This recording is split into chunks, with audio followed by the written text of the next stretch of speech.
আসসালামু আলাইকুম। আমি পারভেজ মামুন ফ্রান্স থেকে। আশা করছি সবাই ভালো আছেন। অনেকের প্রশ্ন যে ভাই আমরা নতুন ইউরোপে আসতে চাই, কিন্তু ইউরোপের ভয়াবহ পরিস্থিতি দেখে ইউরোপ আসার মতো সাহস করতে পারছি না। তাদের জন্য আজকের এই ভিডিওটি। আসলে ইউরোপের জীবন সুন্দর, ফুলের মতো সুন্দর। যদি আপনি ইউরোপের কোনো একটা দেশের বৈধ পারমিট নিয়ে বসবাস করেন কিংবা বৈধ নাগরিকত্ব নিয়ে বসবাস করেন, তাহলে আপনার জন্য ইউরোপের জীবনটা আসলে সুন্দর। কষ্টটা তখন হয় যখন আপনি ইউরোপ এসে ঢুকলেন একটা অবৈধ উপায়ে। তখন আপনার কাছে কোনো ধরনের পারমিট নেই, কোনো বৈধতা নেই। তখন আপনার কাছে ইউরোপ আর নরক দুইটি পাশাপাশি মনে হবে।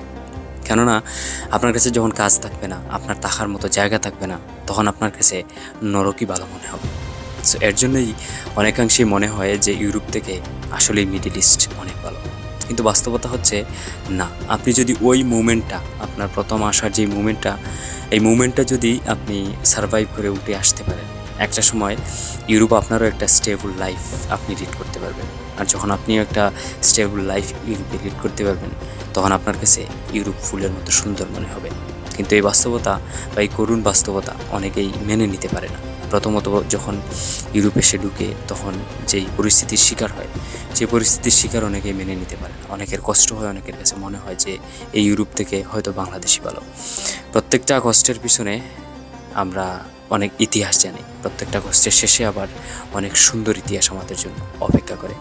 তো সবাইকে, যারা ইউরোপ আসতে চান, সবাইকে ইউরোপে স্বাগতম। তবে মাথায় রাখবেন যাতে ইউরোপ আসার পর কিছুটা সময় আপনার যেই পরিস্থিতি আপনি মোকাবেলা করতে পারেন। ভালো থাকবেন সবাই। আল্লাহ হাফিজ।